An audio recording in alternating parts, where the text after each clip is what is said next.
will hear our voices for change. And if you don't change, then we'll be here longer. They have no idea how long I've planned to be out here.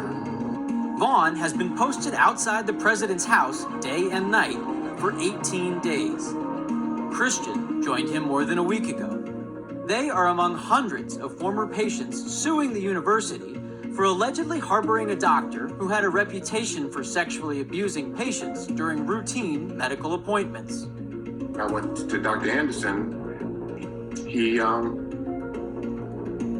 inserted his finger in my bottom, and it hurt like crazy. And I did not expect that at all. I screamed like a baby when it happened, and I just felt violated. Anderson worked at the school for more than 3 decades before he retired in 2003. He died in 2008. Schlissel, the school president, has apologized to victims but has declined to meet with Christian and Vaughn. A year ago, the school entered into mediation with the victims, but so far, no settlement has been reached. Michigan also hired the Wilmer-Hale law firm in 2020 to conduct an investigation, which found that several former university officials received credible complaints about Anderson dating back to the 1970s. Among those that allegedly were told about the abuse are former football coach Bo Schembechler, former athletic director Don Canham, and current head athletic trainer Paul Schmidt. All I know is when I was there, Bo knew everything that went on in this program. There were other people that knew that he was doing that to us. He should have been gone. Oh my God. Christian has battled late-stage prostate cancer for the past several years. He says he believes he might have been diagnosed and started treatment earlier if he had not developed a fear of doctors due to his experience with Anderson. He and Vaughn say they're protesting now to try to hold the school accountable and make sure it learns from past mistakes. I was built for this fight. We were built for this fight. We say no more. I will not be done, though. I am done fun. And for more, we are joined now by Dan Murphy in Ann Arbor. Dan, you're out there where Vaughn and Christian have been camping out, demanding to see Mark Schlissel. Why won't the president meet with these former football players? The university spokeswoman told me this morning that it would be inappropriate for President Schlissel to meet with these guys while the legal case is playing out. They've been locked in mediation for a little more than a year. Schlissel did acknowledge that they were out here during a recent board meeting that was held in a different location. But after talking to Christian and Vaughn and some of the others that have been around here, they say even having the president stop by and just say hello on his way to and from the office would be at least a step in the right direction for them. What kind of support have we seen for John Vaughn and Chuck Christian as they have been protesting?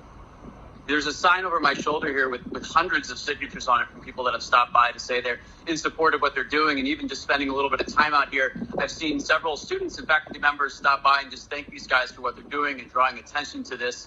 They've gotten some logistical support from survivors who've been through similar cases elsewhere in the past. And as you saw in the footage earlier, there was a rally here during their first week out here. And actually tonight there's going to be another protest elsewhere on campus where these guys intend to speak and again, shine a light on all the things that they're hoping the university will do to be held more accountable.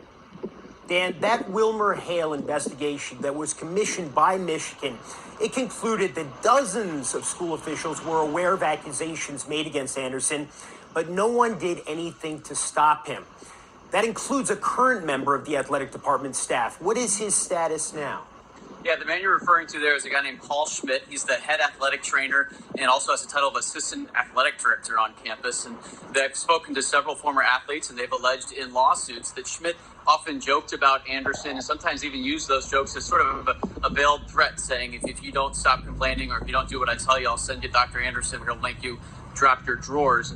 Schmidt is still employed. I checked with the university as of earlier this week. He has denied any of those claims. He says he doesn't remember making any of those jokes. And while he knew that Anderson was conducting rectal exams, he didn't think that they were anything but medically appropriate at the time. So Schmidt is still employed, although there are several former players who are growing louder about wondering why he hasn't faced any kind of discipline for those allegations against him.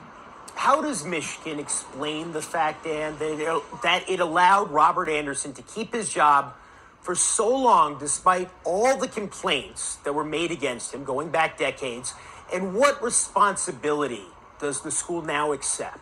Yeah, so the university has acknowledged that both Anderson was abusing these patients for decades and that they missed many opportunities to stop him, and those acknowledgments were made in that Wilmer Hale report that you referenced earlier. But most of the individuals who they found responsible for those things have either passed away or have long since retired from the university. So the big question now is what policies they can change to make sure this doesn't happen again. And the university has started that process. And then also, how do you find some form of justice for all the men and women who have had their lives totally changed by this experience on campus? And that's where the legal mediation comes in. And that's a big part of the question yet to be settled.